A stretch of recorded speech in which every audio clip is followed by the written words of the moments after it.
செப்பனியாவுக்கு வாங்க. ಜಫನ್ಯ ಪುಸ್ತಕಕ್ಕೆ ಬನ್ರಿ. இது வெறும் 2 அதிகாரம் தான். ಇದು ಕೇವಲ 3 அதிகாரம் தான். 3 ಅಧ್ಯಾಯಗಳು.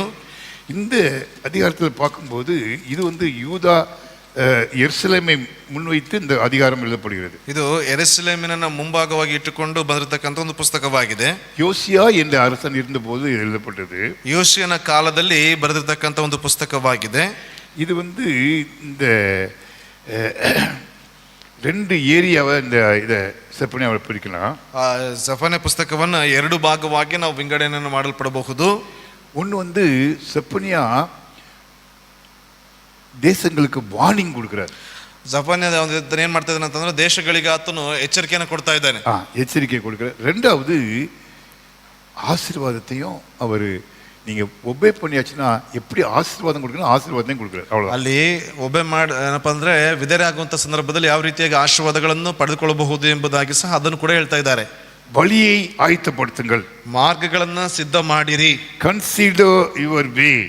ಅಲ್ಲಿ ಮಾರ್ಗಗಳನ್ನ ಸಿದ್ಧ ಮಾಡಿರಿ. அதான் அவருடைய அங்க விசுவாச நீதிமான் பிழைப்பா மாதிரி இங்க வந்து ಕರ್ತருக்கு ಪಾದೆಯ ಸಮಯಪಡ್ತಂಗ. ಅಲ್ಲಿ ಏನಪ್ಪಾ ಅಂದ್ರೆ ಹಬಕ್ಕೂಕನ ಪುಸ್ತಕದಲ್ಲಿ ಗಮನಿಸಿದ್ರೆ ನಂಬಿಕೆ ನೀತಿವಂತನ ನಂಬಿಕೆಯಿಂದಲೇ ಬದುಕ್ತಾನೆ. ಇಲ್ಲಿ ನೋಡಿದ್ರೆ ಕರ್ತನಿಗಾಗಿ ಮಾರ್ಗಗಳನ್ನ ಸಿದ್ಧ ಮಾಡಿರಿ ಎಂಬುದಾಗಿ. ಕರ್ತರುடைய நாள் வரப்போகிறது. ಯೆಹೋವನ ದಿವಸವು ಅದು ಸಮೀಪವಾಗಿದೆ. நீங்க எல்லாரும் நியாய தீர்ப்பில் நிக்கணும். இதுதான் இந்த புக்கு. ನೀವೆಲ್ಲರೂ ನ್ಯಾಯ ತೀರ್ಪಿನ ದಿವಸದಲ್ಲಿ ನಿಂತುಕೊಳ್ಳಬೇಕು. இந்த புக்கு வந்து பாருங்க, அந்த டைம்ல நான் முதல்ல சொன்னேன் நிறைய பேர் வேற வேற விக்கிரக ஆராதனை பண்ணிட்டு இருந்தாங்க, பாகால் வழிபாடு பண்ணிட்டு இருந்தாங்க. ಆ ದಿವಸಗಳಲ್ಲಿ ಅನೇಕ ರೀತಿಯಾಗಿರ್ತಕ್ಕಂಥ ವಿಗ್ರಹ ಆರಾಧನೆಗಳನ್ನು ಮಾಡಿಕೊಳ್ತಾ ಇದ್ರು. எருசலேம் ஆலயம் இருந்தால் கூட அவங்க பொய்யாக சில காரியங்களை செஞ்சிட்டு இருந்தாங்க. ಯೆರೂಸಲೇಮ್ ಆಲಯ ಇದ್ರೂ ಕೂಡ ಅಲ್ಲಿ ಸುಳ್ಳಾದಂತ ಏನಪ್ಪಾ ಅಂತಂದ್ರೆ ವಿಷಯಗಳನ್ನು ಅವರು ಮಾಡಿಕೊಳ್ಳಲ್ಪಡ್ತಾ ಇದ್ದಾರೆ. செப்பனியா மூலமாக மக்கள் மனம் திரும்ப வேண்டும் என்பது தேவனுடைய திட்டம். ಅಲ್ಲಿ ದೇವರ ಒಂದು ದೃಷ್ಟಿ ಜಫನ್ಯನ ಮೂಲಕವಾಗಿ ಜನಗಳು ಮಾನಸಾಂತರ ಹೊಂದಲ್ಪಡಬೇಕು ಎಂಬುದಾಗಿ. இதுல 3 வசனங்கள் ரொம்ப ரொம்ப முக்கியம். ಇದರಲ್ಲಿ 3 ವಚನಗಳು ತುಂಬಾ ಮುಖ್ಯವಾಗಿರ್ತಕ್ಕಂಥದ್ದು. முதல் அதிகாரம் 14 வசனம் படிங்க. ಮೊದಲ ಅಧ್ಯಾಯ 14ನೇ ವಚನ. இந்த 3 வசனம் ரொம்ப மனப்பாடம் பண்ணக்கூடிய வசனம். 3 ವಚನಗಳು ಬಾಯ್ಪಾಟು ಮಾಡಿಕೊಳ್ಳುವಂತ ಒಂದು ವಿಷಯ. 3 அதிகாரத்தில் 3 வசனம் சொல்றேன் உங்களுக்கு. 3 ಅಧ್ಯಾಯಗಳಲ್ಲಿ 3 ವಚನಗಳನ್ನ ನಾನು ಹೇಳ್ಬಿಡ್ತೀನಿ. கர்த்தருடைய பெரிய நாள் சமீபித்திருக்கிறது, அது கிட்டி சேர்ந்து மிகவும் தீவிரித்து வருகிறது. கர்த்தருடைய நாள் என்கிற சத்தத்துக்கு பராக்கிரமசாலி முதலாய் அங்கே மனம் கசந்து அலறுவான். ಯೆಹೋವನ ಮಹಾ ದಿನವು ಹತ್ತಿರವಾಯಿತು, ಸಮೀಪಿಸಿತು, ಬಹು ತ್ವರೆಯಾಗಿ ಬರುತ್ತದೆ. ಆಹಾ, ಕಿವಿಗೊಡಿರಿ, ಯೆಹೋವನ ದಿನವೇ ಬಂದಿತು. ಈಗೋ ಅಲ್ಲಿ ಒಬ್ಬ ಶೂರನು ಘೋರವಾಗಿ ಗೋಳಾಡುತ್ತಿದ್ದಾನೆ. இரண்டாவது இந்த வசனத்தை நோட் பண்ணிடுங்க. 2ஆம் அதிகாரம் 3ஆம் வசனம். 2ನೇ ಅಧ್ಯಾಯ 3ನೇ ವಚನ. தேசத்தில் உள்ள எல்லா சிறுமையானவர்களே, கர்த்தருடைய நியாயத்தை நடப்பிக்கிறவர்களே, அவரை தேடுங்கள், நீதியை தேடுங்கள், மனத்தாழ்மையை தேடுங்கள். அப்பொழுது ஒருவேளை கர்த்தருடைய கோபத்தின் நாளிலே மறைக்கப்படுவீர்கள். ಯೆಹೋವನ ನಿಯಮವನ್ನು ಕೈಗೊಂಡ ಲೋಕದ ದೇನರೇ, ನೀವೆಲ್ಲರೂ ಯೆಹೋವನನ್ನ ಆಶ್ರಯಿಸಿರಿ, ಸಧರ್ಮವನ್ನ ಅಭ್ಯಾಸಿಸಿರಿ, ದೈನ್ಯವನ್ನ ಹೊಂದಿಕೊಳ್ಳಿರಿ. ಯೆಹೋವನ ಸಿಟ್ಟಿನ ದಿನದಲ್ಲಿ ಒಂದು ವೇಳೆ ಮರೆಯಾಗುವಿರಿ. தீர்ப்பு மற்றும் கோபம் தெய்வீக எச்சரிக்கை. ಅಲ್ಲಿ ತೀರ್ಪು ಮತ್ತು ಕ್ರೋಧದ ನಡುವೆಯೂ ದೈವಿಕವಾದಂಥ ಎಚ್ಚರಿಕೆ, பயங்கரமான எச்சரிக்கை. முதல் அதிகாரம் ಭಯಂಕರವಾಗಿರ್ತಕ್ಕಂಥ ಒಂದು ಎಚ್ಚರಿಕೆ. யாருக்கு? அதுதான் நீங்க பைபிள் காலேஜ் ஸ்டூடெண்ட் கத்துக்கணும். ಅದನ್ನ ಬೈಬಲ್ ಕಾಲೇಜ್ ಸ್ಟೂಡೆಂಟ್ಸ್ ಅವರು ಕಲ್ತ್ಕೊಳ್ಬೇಕು. முதல் அதிகாரம் வந்து கம்ப்ளீட்டா யூதா மக்களுக்கு. ಮೊದಲ ಅಧ್ಯಾಯ ಸಂಪೂರ್ಣವಾಗಿ ಯೂದ ಪ್ರಾಂತದಲ್ಲಿರ್ತಕ್ಕಂಥ ಜನಗಳಿಗೆ. அதை நீங்க நோட் பண்ணிட்டா நல்லது. ಅದನ್ನು ನೀವು ನೋಟ್ ಮಾಡ್ಕೊಂಡ್ರೆ ಒಳ್ಳೆಯದು. 2ஆம் அதிகாரம் யாருக்கு? 2ನೇ ಅಧ್ಯಾಯ ಯಾರಿಗೆ?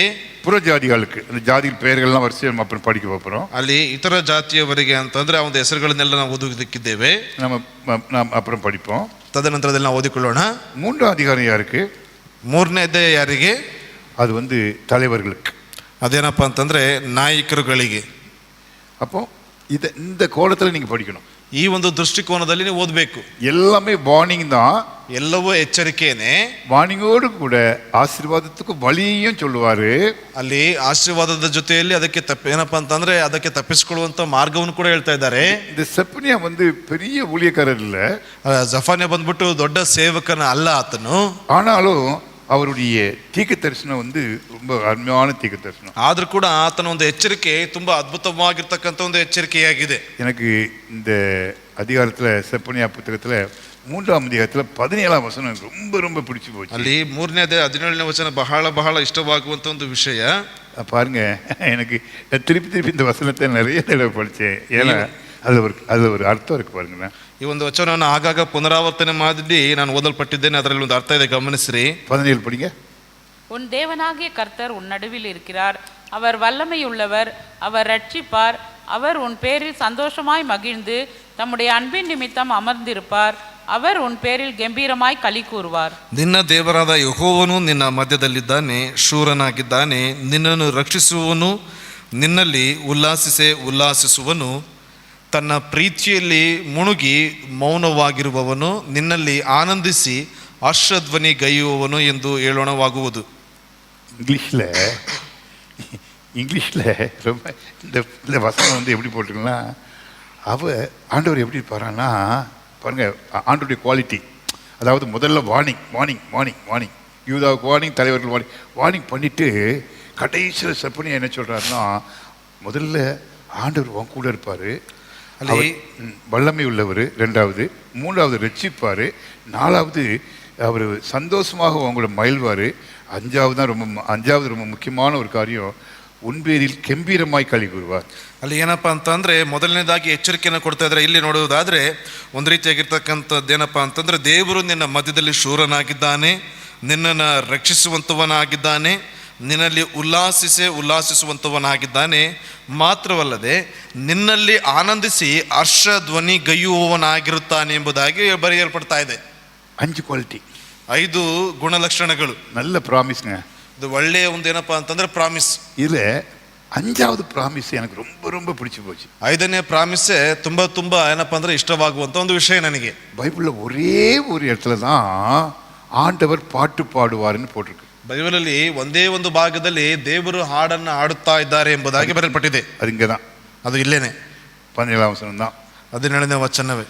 கன்னடத்திலையும் சரியா போடல, தமிழ்லையும் சரி போடல.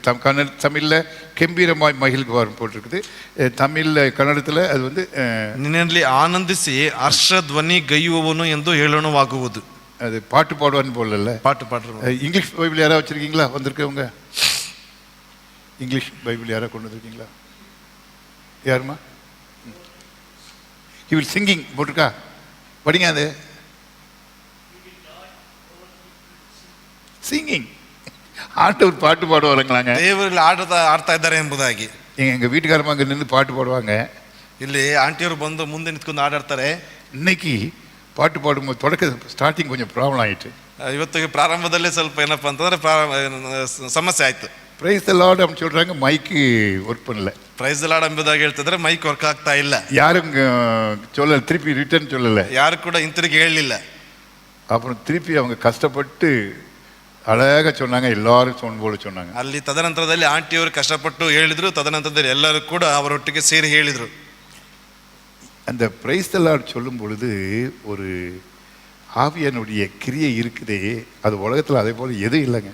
ಅಲ್ಲಿ ದೇವರಿಗೆ ಸ್ತೋತ್ರ ಎಂಬುದಾಗಿ ಹೇಳುವಾಗ ಅಲ್ಲಿ ಆತ್ಮೀಯವಾದಂಥ ಒಂದು ಕ್ರಿಯೆ ಇದೆ, ಅದು ಲೋಕದಲ್ಲಿ ಬೇರೆ ಎಲ್ಲಿಯೂ ಕೂಡ ಸಿಗುವುದಿಲ್ಲ. நான் என்ன நினைக்கிறேன்னா, பிரைஸ் தி லார்ட் அப்படிங்கும்போது கர்த்தருக்கு ரொம்ப ಸಂತೋಷ ನಾನು நினைக்கிறேன். ಅಲ್ಲಿ ನಾವೇನು ಅಂದ್ಕೊಳ್ತೀವಿ, ಅಂಕಲ್ ಅವರು ಏನು ಅಂದ್ಕೊಳ್ತಾರೆ ಅಂತಂದ್ರೆ, ಪ್ರೈಸ್ ದ ಲಾರ್ಡ್ ಎಂಬುದಾಗಿ ಹೇಳುವಾಗ ಅದು ದೇವರಿಗೆ ತುಂಬಾ ಸಂತೋಷವಾಗಿರ್ತದೆ ಎಂಬುದಾಗಿ ಅಂದ್ಕೊಳ್ತೀನಿ. நம்ம சாதாரணமா எல்லாருக்கும் praise the Lord praise the Lord praise the Lord சொல்லிட்டு போயிட்டு ಎಲ್ಲ ನಾವೇನಪ್ಪ ಸಾಮಾನ್ಯವಾಗಿ ಎಲ್ಲರಿಗೂ ಪ್ರೈಸ್ ದ ಲಾರ್ಡ್ ಎಂಬುದಾಗಿ ಹೇಳ್ಕೊಂಡು ಹೋಗ್ಬಿಡ್ತೀವಿ. நீங்க ಅರ್ಥத்தோடு சொன்னீங்கன்னா அதுல அர்த்தம் இருக்கு. ಅದರಲ್ಲಿ ಅರ್ಥದ ಮೂಲಕವಾಗಿ ಹೇಳುವಾಗ ಅದರಲ್ಲಿ ಒಂದು ಅರ್ಥ ಸಿಗಲ್ಪಡ್ತದೆ. அதை நீங்க அனுபவிக்கலாம், ಅದನ್ನ ನೀವು ಅನುಭವಿಸಬಹುದು. ஆண்டவர் போய் பாட்டு பாடுவாரா? ದೇವರು ಹೋಗ್ಬಿಟ್ಟು ಆಡಾಡ್ತಾರ? இங்கிலீஷ் பைபிள் அப்படி போட்டிருக்கு. நான் எல்லா வருஷனும் இங்கிலீஷ் வருஷன்ல பார்த்துக்கிட்டு இருந்தேன். ஏதோ ஒரு வருஷம்ல நீங்க என்ன வருஷம் வச்சிருக்கீங்க? என்கேஜேவியா? கேஜேவி ரொம்ப டாப் கிளாஸ் ஆச்சு. அதுல கேஜேவிலே சிங்கிங் போட்டிருக்கு. KJV ಭಾಗದಲ್ಲಿ ಏನಪ್ಪಾ ಅಂತಂದ್ರೆ ಸಿಂಗಿಂಗ್, ದೇವರು ಹಾಡುತ್ತಾ ಇದ್ದಾರೆ ಎಂಬುದಾಗಿ ಹೇಳಲ್ಪಡ್ತಾ ಇದೆ. பிரியமானவர்களே, அப்போ இந்த அப்படி என்னையா செப்பனியாவில் என்னையா இருக்குது பார்த்தீங்கன்னா, ಇದರಲ್ಲಿ ಏನಪ್ಪಾ ಇದೆ ಎಂಬುದಾಗಿ ಗಮನಿಸುವಾಗ சீக்கிரமாக முடிச்சிடுறேன், ಬೇಗ ಮುಗಿಸ್ತೀನಿ. 1ஆம் அதிகாரத்தில் பாருங்க, முதல் வசனத்தை பார்த்தீங்கன்னா, ஆமோனின் புத்திரனாகிய யோசியா என்னும் அந்த முதல் வசனம் படிங்க. ஆமோனின் புத்திரனாகிய யோசியா என்னும் யூதா ராஜாவின் நாட்களிலே எஸ்கியாவின் குமாரனாகிய அமரியாவுக்கு குமாரனான கெதலியா என்பவனுடைய மகனாகிய கூஷின் குமாரன் செப்பனியாவுக்கு உண்டான கர்த்தருடைய வசனம். ಆಮೋನನ ಮಗನು ಯಹೂದದ ಅರಸನು ಆದ ಯೋಷಿಯನ ಕಾಲದಲ್ಲಿ ಕೂಶಿಯ ಮಗನು ಗೆದಲ್ಯನ ಮೊಮ್ಮಗನು ಯೆಹೆಜ್ಕೀಯನಿಗೆ ಹುಟ್ಟಿದ ಅಮರ್ಯನ ಮರಿಮಗನೂ ಆದ ಜಫನ್ಯನಿಗೆ ಯೆಹೋವನು ದಯಪಾಲಿಸಿದ ವಾಕ್ಯ. எல்லாம் அருமையா யாருக்கு யாரு எல்லாம் கஷ்டப்பட்டு எழுதிக்காரு பாருங்க அவர். அதாவது அந்த ராஜா பேர் போட்டிருக்கு யோசியாங்கிற ராஜா, இவருடைய பேக்ரவுண்டு செப்பனியாவுடைய பேக்ரவுண்டு அழகாக போட்டு அவங்க யோசியாவுடைய அப்பா பேர் கூட போட்டு அந்த இன்ட்ரடக்ஷன் என்ன அழகாக எழுதியிருக்காரு பார்த்தீங்களா செப்பனியா. ಅಲ್ಲಿ ಜಫನ್ಯ ಎಷ್ಟು ಸುಂದರವಾಗಿ ಆ ಒಂದು ಅರಸನ ಒಂದು ಹಿನ್ನೆಲೆ ಆಗಿರಬಹುದು ಮತ್ತು ಈತನ ಒಂದು ಹಿನ್ನೆಲೆಯನ್ನು ಎಷ್ಟರ ಮಟ್ಟಿಗೆ ಆತನು ಬರೆಯಲ್ಪಟ್ಟಿದ್ದಾನೆ ಎಂಬುದಾಗಿ. ரெண்டாவது பாருங்க, ಎರಡನೇದಾಗಿ ಗಮನಿಸ್ರಿ, உடனே அவர் சப்ஜெக்ட் போயிடுறாரு. 4ஆம் வசனம் 5ஆம் வசனம் படித்தீங்கன்னா அங்கே நீங்கள் வான சேனைகளை கும்பிடுறீங்க, உங்களுக்கு ஐயோங்கிற சொல்றதுக்கு பதிலாக இவர் தேவன் தண்டிப்பாருங்கிற மாதிரி சொல்றாரு. 4-5 படிங்க. ಅಲ್ಲಿ 4-5ನೇ ವಚನದಲ್ಲಿ ಗಮನಿಸುವುದಾದ್ರೆ ಅನೇಕ ರೀತಿಯಾಗಿರ್ತಕ್ಕಂಥ ಒಂದು ಪೂಜೆಗಳನ್ನು ಮಾಡ್ತಾ ಇದ್ದೀರಿ, ಅವರಿಗೆ ಅಯ್ಯೋ ಎಂಬುದಾಗಿ ಬದಲಾಗಿ ಎಚ್ಚರಿಕೆಯನ್ನು ನೀಡುತ್ತಾ ಇದ್ದಾನೆ. நான் யூதாவின் மேலும் எருசலேமில் உள்ள எல்லா குடிகளின் மேலும் என் கையை நீட்டி பாகாலில் மீதியாய் இருக்கிறதையும் ஆசாரியர்களோட கூட கெம்மரீம் என்பவர்களின் பேரையும் வீடுகளின் மேல் வான சேனையை பணிகிறவர்களையும் கர்த்தர் பேரில் ஆணையிட்டு மல்காமின் பேரிலும் ஆணையிட்டு பணிகிறவர்களையும் கர்த்தரை விட்டு பின்வாங்குகிறவர்களையும் கர்த்தரை தேடாமலும் அவரை குறித்து விசாரியாமலும் இருக்கிறவர்களையும் இவ்விடத்தில் இராதபடிக்கு சங்காரம் பண்ணுவேன். பாருங்க, ನಾನು ಯಹೂದದ ಮೇಲೂ ಯೆರೂಸಲೇಮಿನವರ ಮೇಲೂ ಕೈ ಎತ್ತಿ ಈ ಸ್ಥಳದಿಂದ ಬಾಳನ ಪೂಜೆಯನ್ನ ನಿಶೇಷಗೊಳಿಸಿ ಕೇಮಾರ್ಯ ಮೊದಲಾದ ಪೂಜಾರಿಗಳನ್ನ ನಿರ್ನಾಮ ಮಾಡುವೆನು. ಮಾಳಿಗೆಗಳ ಮೇಲೆ ಆಕಾಶದ ನಕ್ಷತ್ರ ಗಣಕ್ಕೆ ಪೂಜಿಸುವವರನ್ನು ಯೆಹೋವನ ಭಕ್ತರೆಂದು ಪ್ರತಿಜ್ಞೆ ಮಾಡಿಕೊಂಡು ಆರಾಧಿಸಿ ಮಲ್ಕಾಮನ ಮೇಲೆ ಆಣಿಡುವವರನ್ನು ಯೆಹೋವನನ್ನು ಆಶ್ರಯಿಸದೆ ಯೆಹೋವನ ದರ್ಶನವನ್ನ ಬಯಸದೆ ಯೆಹೋವನ ಮಾರ್ಗ ಬಿಟ್ಟವರನ್ನು ಧ್ವಂಸ ಪಡಿಸುವೆನು, ಸಂಹರಿಸ್ತೇನೆ ಎಂಬುದಾಗಿ. நேரம் இல்லை, நான் கொஞ்சம் ஸ்பீடாக போகிறேன். ஏன்னா இன்னும் அடுத்த ஒரு புக் வர இருக்கு. அப்புறம் பாருங்க, இப்போ ஆண்டவர் வார்னிங் கொடுத்தாரு. ಇಲ್ಲಿ ಎಚ್ಚರಿಕೆಯನ್ನು ಕೊಡಲ್ಪಟ್ಟಿದ್ದಾರೆ, யூதாவுக்கு கொடுக்குறாரு, ಯಹೂದ ಪ್ರಾಂತಕ್ಕೆ ಇಲ್ಲಿ ಕೊಡ್ತಾ ಇದ್ದಾರೆ. அப்புறம் 14ஆம் வசனம் ரொம்ப முக்கியம். 14ನೇ ವಚನ ಮುಖ್ಯವಾಗಿರ್ತಕ್ಕಂಥದ್ದು. படிங்க. படிச்சிட்டோம். கர்த்தருடைய பெரிய நாள் சமீபித்திருக்கிறது, அது கிட்டி சேர்ந்து மிகவும் தீவிரித்து வருகிறது. கர்த்தருடைய நாள் என்கிற சத்தத்துக்கு பராக்கிரமசாலி முதலாய் அங்கே மனம் கசந்து அலறுவான். ಯೆಹೋವನ ಮಹಾದಿನವು ಹತ್ತಿರವಾಯಿತು, ಸಮೀಪಿಸಿತು, ಬಹು ತ್ವರೆಯಾಗಿ ಬರುತ್ತದೆ. ಆಹಾ, ಕಿವಿಗೊಡಿರಿ, ಯೆಹೋವನ ದಿನವೇ ಬಂದಿದೆ. ಈಗೋ ಅಲ್ಲಿ ಒಬ್ಬ ಶೂರನು ಘೋರವಾಗಿ ಗೋಳಾಡುತ್ತಿದ್ದಾನೆ. அப்போ கர்த்தருடைய நாள் வருது, நீங்க ஜாக்கிரதையா இருங்க. அதான் ಕರ್ತನ ದಿನವು ಬರುವುದು ಹತ್ತಿರವಾಗಿದೆ, ನೀವು ಜಾಗರೂಕತೆಯಿಂದ ಇರ್ರಿ ಎಂಬುದಾಗಿ. கதறி அழுருங்கள்னு போட்டிருக்கு. ಅಲ್ಲಿ ಏನಪ್ಪಾ ಅಂತಂದ್ರೆ ನೀವು ಅಳುವಂತವರಾಗಿ ಕಾಣಿಸಿಕೊಳ್ಳ್ರಿ, ಗೋಳಾಡ್ರಿ. 18ஆம் வசனம் பார்க்கும்போது கர்த்தர் நிர்மலமாக்குவார்னு போட்டிருக்கு. 18 ಅಲ್ಲಿ 18ನೇ ವಚನದಲ್ಲಿ ಗಮನಿಸಿದಾದ್ರೆ ನುಂಗಿ ಬಿಡುವನು ಎಂಬುದಾಗಿ ಪಡಲ್ಪಡ್ತಾ ಇದೆ. 2வது அதிகாரத்துக்கு வாங்க என் கூட. 2ನೇ ಅಧ್ಯಾಯಕ್ಕೆ ಬನ್ರಿ. இந்த அதிகாரத்தில் பாருங்க, நீங்க கண்டுபிடிக்கணும், தேடி தேடி கண்டுபிடிக்கணும். ஒரு பெலிஸ்தியா, மோவாப், அம்மோன், எத்தியோப்பியா, நினிவே அல்லது அசரியா, இப்படிப்பட்ட நாடுகளுக்கு எச்சரிக்கை கொடுக்கின்றார். அதாவது புறஜாதியார் நாடுகளுக்கு கொடுக்கின்றார். ಅಲ್ಲಿ ಫಿಲಿಪಿ ಆಗಿರ್ಬೋದು, ಮೋವಾಬರ್ ಆಗಿರ್ಬೋದು, ಅನೇಕ ಜನಗಳಿಗೆ ಏನಪ್ಪಾ ಅಂತಂದ್ರೆ ಜಾತಿಗಳಿಗೆ ಎಚ್ಚರಿಕೆಯನ್ನ ಅಲ್ಲಿ ಕೊಡ್ತಾ ಇದ್ದಾರೆ. முதல் வசனம் படிங்க. ಮೊದಲ ವಚನ, விரும்பப்படாத ஜாதியே, கட்டளை பிறக்கும் முன்னும் மதுரை போல நாள் பறந்து போகும் முன்னும் கர்த்தருடைய உக்கிர கோபம் உங்கள் மேல் இறங்கும் முன்னும் கர்த்தருடைய கோபத்தின் நாள் உங்கள் மேல் வரும் முன்னும் நீங்கள் உங்களை உய்த்து ஆராய்ந்து சோதியுங்கள். ನಾಚಿಕೆಗೇಡಿಯ ಜನಾಂಗದವರೇ, ತೀರ್ಪು ಫಲಿಸುವುದರೊಳಗೆ ಯೆಹೋವನ ಉಗ್ರ ಕೋಪವು ನಿಮ್ಮ ಮೇಲೆ ಬರುವುದಕ್ಕಿಂತ ಮುಂಚೆ ಯೆಹೋವನ ಸಿಟ್ಟಿನ ದಿನವು ನಿಮ್ಮನ್ನ ಮುಟ್ಟುವುದಕ್ಕೆ ಮೊದಲು ಸೇರಿ ಬನ್ನಿರಿ, ಕೂಡಿಕೊಳ್ಳಿರಿ. பாருங்க, இந்த நீங்கள் தேடி கண்டுபிடிங்க. 8ஆம் வசனத்தில் மோவாப், 9ஆம் வசனத்துல சொல்லுங்க. 8ஆம் வசனத்துல 8ನೇ ವಚನದಲ್ಲಿ ಮೋವಾಬರು, 9ஆம் வசனத்துல அம்மோன், 9ನೇ ವಚನದಲ್ಲಿ ಅಮ್ಮೋನ್ಯರು, 12ஆம் வசனத்துல எத்தியோப்பியா, 12ನೇ ವಚನದಲ್ಲಿ ಎಥಿಯೋಪಿಯರು, 13ஆம் வசனம் அசரியா. 13ನೇ ವಚನದಲ್ಲಿ ಅಶ್ಶೂರ್ಯರು. இப்படி ஒவ்வொரு நாடுகளுக்கும் தேவன் எச்சரிப்பை கொடுக்கின்றார். ಹೀಗೆ ಒಂದೊಂದು ದೇಶದವರಿಗೆ ಏನಪ್ಪಾ ಅಂತಂದ್ರೆ ಎಚ್ಚರಿಕೆಯನ್ನು ಕೊಡ್ತಾ ಇದ್ದಾರೆ. அதனால முதல்ல யூதா நாட்டுக்கு, ரெண்டாவது மற்ற நாடுகளுக்கு.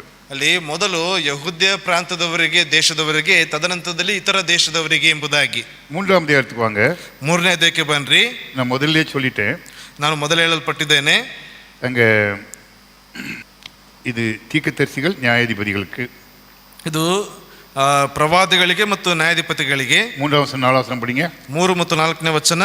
அதற்குள்ளே இருக்கிற அதன் அதிபதிகள் கர்ச்சிக்கிற சிங்கங்கள், அதன் நியாயாதிபதிகள் சாயங்காலத்தில் புறப்படுகிறதும் விடியற்காலம் மட்டும் ஒரு எலும்பையும் மீதியாக வைக்காததுமான ஓநாய்கள், அதன் தீர்க்கதரிசிகள் வீண் பெருமையையும் வஞ்சகமும் உள்ளவர்கள், அதன் ஆசாரியர்கள் பரிசுத்த ஸ்தலத்தை பரிசுத்த குலைச்சலாக்கி வேதத்துக்கு அநியாயம் செய்தார்கள். ಅದರಲ್ಲಿನ ಮುಖ್ಯಾಧಿಕಾರಿಗಳು ಗರ್ಜಿಸುವ ಸಿಂಹಗಳು, ಅದರ ನ್ಯಾಯಾಧಿಪತಿಗಳು ಸಂಜೆಯ ತೋಳಗಳು, ಮರುದಿನ ಕುಡಿಯುವುದಕ್ಕೆ ಎಲುಬು ಕೂಡ ಮಿಗದು, ಅದರ ಪ್ರವಾದಿಗಳು ಬಂಡಾಯಿಗಾರರು, ದ್ರೋಹಿಗಳು, ಅದರ ಯಾಜಕರು ಪವಿತ್ರಾಲಯವನ್ನು ಒಲೆಗೆಡಿಸಿದ್ದಾರೆ, ಧರ್ಮ ವಿಧಿಗಳನ್ನು ಭಂಗ ಮಾಡಿದ್ದಾರೆ. ಅದರ ಮಧ್ಯೆ ನೆಲೆಗೊಂಡಿರುವ ಯೆಹೋವನು ನ್ಯಾಯ ಸ್ವರೂಪನು, ಎಂದಿಗೂ ಅನ್ಯಾಯವನ್ನು ಮಾಡನು, ಬೆಳಗ್ಗೆ ತನ್ನ ನ್ಯಾಯವನ್ನು ತಪ್ಪದೆ ಪ್ರಕಾಶಗೊಳಿಸುವನು, ಅನ್ಯಾಯಗಾರನು ನಾಚಿಕೆ ಪಡನು. பிரியமானவர்களே, நியாயாதிபதிகள், தீர்க்கதரிசிகள், ஆசாரியர்கள் 3 தலைவர்களுக்கு இந்த எச்சரிப்பின் வசனம் முதல் 7 வசனம். ಅಲ್ಲಿ ಮೊದಲ 7 ವಚನಗಳು ಏನಪ್ಪಾ ಅಂತಂದ್ರೆ ನ್ಯಾಯಾಧಿಪತಿಗಳಿಗೆ, ಪ್ರವಾದಿಗಳಿಗೆ ಮತ್ತು ಎಚ್ಚರಿಕೆ ಏನಪ್ಪಾ ಅಂತಂದ್ರೆ ಯಾಜಕರುಗಳಿಗೆ ಒಂದು ಇತ್ತಂತ ಎಚ್ಚರಿಕೆಯನ್ನು ಕೊಡ್ತಾ ಇದ್ದಾರೆ. 8ஆம் வசனத்துல இருந்து 20ஆவது வசனம் வரைக்கும் நீங்க பார்த்தீங்கன்னா ரொம்ப அழகா இருக்குது. ஆசீர்வாத வசனங்கள்ங்க, ரொம்ப முக்கியமான வசனங்க. நீங்க உட்காந்து படிங்க, ரொம்ப உங்களுக்கே ஆண்டவர் பேசுவார். பாருங்க, சியோன் 14ஆம் வசனம் படிங்க. சியோன் குமாரத்தையே கெம்பீரித்து பாடு, இஸ்ரவேலே ஆர்ப்பரியுங்கள், எருசலேம் குமாரத்தையே நீ முழு இதயத்தோடு மகிழ்ந்து கொள். அந்த ஆசீர்வாத வசனங்களோடு கூட அவர் முடிக்கின்றார். ಅಲ್ಲಿ 8ನೇ ವಚನದಿಂದ 20ನೇ ವಚನದವರೆಗೆ ಗಮನಿಸಿದರೆ ಆಶೀರ್ವಾದಕರವಾಗಿರ್ತಕ್ಕಂಥ ವಚನಗಳ ಮೂಲಕವಾಗಿ ಮುಗಿಸ್ತಾ ಇದ್ದಾರೆ. ಚಿಯೋನ್ ನಗರಿ ಹರ್ಷಧ್ವನಿಗೆ, ಇಸ್ರಾಯೇಲ್ ಆರ್ಭಟಿಸು, ಯೆರೂಸಲೇಮ್ ಪುರಿಯೇ ಹೃದಯಪೂರ್ವಕವಾಗಿ ಆನಂದಿಸು, ಉಲ್ಲಾಸಿಸು ಎಂಬುದಾಗಿ. ಅದನ್ನು ಕடைசி வசனம் ரொம்ப அழகா பேசி முடிக்கிறார் பாருங்க. ಕೊನೆಯ ವಚನವನ್ನು ಬಹಳ ಸುಂದರವಾಗಿ ಹೇಳಿ ಮುಗಿಸ್ತಾ ಇದ್ದಾರೆ, ನೀವು ಗಮನಿಸ್ರಿ. 20 வசனம். அக்காலத்திலே உங்களை கூட்டிக் கொண்டு வருவேன், அக்காலத்திலே உங்களை சேர்த்து கொள்ளுவேன், உங்கள் கண் காண நான் உங்கள் சிறையிருப்பை திருப்பும் போது பூமியில் உள்ள சகல ஜனங்களுக்குள்ளும் நான் உங்களை கீர்த்தியும் புகழ்ச்சியுமாக வைப்பேன் என்று கர்த்தர் சொல்கிறார். ಆ ಕಾಲದಲ್ಲಿ ನಿಮ್ಮನ್ನ ಕರೆತರುವೆನು, ಹೌದು ಆ ಕಾಲದಲ್ಲಿ ನಿಮ್ಮನ್ನು ಒಟ್ಟುಗೂಡಿಸುವೆನು. ನಾನು ನಿಮ್ಮ ದುರ್ವ್ಯವಸ್ಥೆಯನ್ನ ನಿಮ್ಮ ಕಣ್ಣೆದುರಿಗೆ ತಪ್ಪಿಸುವಾಗ ನಿಮ್ಮನ್ನು ಲೋಕದ ಸಕಲ ಜನಾಂಗಗಳಲ್ಲಿ ಕೀರ್ತಿ ಸ್ತೋತ್ರಗಳಿಗೆ ಗುರಿ ಮಾಡುವೆನು. ಇದು ಯೆಹೋವನ ನುಡಿ. இப்போ செப்பனியா உங்களுக்கு நல்லா தெரியும் இல்லையா? ಜಫನ್ಯದ ಕುರಿತಾಗಿ ನಿಮಗೆ ಚೆನ್ನಾಗಿ ಗೊತ್ತಿದೆ ಅಲ್ವಾ? ಈಗ